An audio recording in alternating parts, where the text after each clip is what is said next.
Assalomu alaykum. Bugun sizlar bilan jinsiy zaiflikni og'ir bosqichida, ya'ni umuman jinsiy a'zo hech qanaqa dorilarga reaksiya bildirmagan holatida oxirgi yechim bu protezmi yoki jinsiy a'zoga implant qo'yishmi degan savollarga javob beramiz.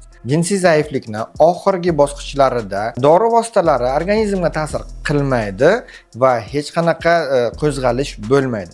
Shu holatda faqat yechim protezmi? Yo'q, undan oldin qilishimiz mumkin bo'lgan ishlardan bittasi bu PRP terapiya. PRP terapiya o'zi nima? Organizmni o'zidan, ya'ni vena qon tomirdan qon olinadi va u sentrifugadan o'tkazilib maxsus trombotsitlarga boy qismi olinadi va jinsiy a'zoni o'ziga ukol qilinadi. Buni natijasida nima kelib chiqadi? Ya'ni bu jinsiy a'zoni o'zida qon aylanishini yaxshilaydi. Kavernoz tanada modular almashinuvini kuchaytiradi va uchinchisi kapillarlar ichki devorini mustahkamlaydi. Va bundan tashqari jinsiy zaiflikning og'ir bosqichida PRP terapiyadan tashqari egzosoma, ya'ni o'zak hujayralarini yuborish amaliyoti ham bor. PRP terapiyani haftasida 2 marta qilib 3 haftadan 8 haftagacha ishlatish mumkin. Egzosomani esa 3 oyda yoki 6 oyda 1 marta ishlatish mumkin.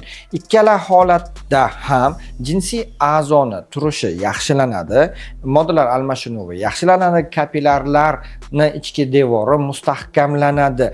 Agar shu holatdan ham jinsiy a'zo yaxshi ishlamasa yoki qattiqligi yaxshi bo'lmasa, keyin oxirgi bosqich, ya'ni jinsiy a'zoga implant qo'yish bosqichini o'ylab ko'rishimiz mumkin bo'ladi. PRP terapiya va egzosomani kimlarda ishlatish mumkin? Qandli diabeti bor bemorlarda ham ishlatsa bo'ladi. Jinsiy zaifligi bor, og'ir darajasi bor bemorlarda ishlatiladi va yurak qon tomir xastaligi bilan og'riydigan bemorlarda ham ishlatsa bo'ladi. Ya'ni biz buni qo'llab kelyapmiz va sizga buni tavsiya beryapmiz. Agar sizga bu ma'lumotlar foydali bo'lgan bo'lsa, bizni kanalimizga obuna bo'ling va bizani kuzatishda davom eting. Rahmat sizlarga.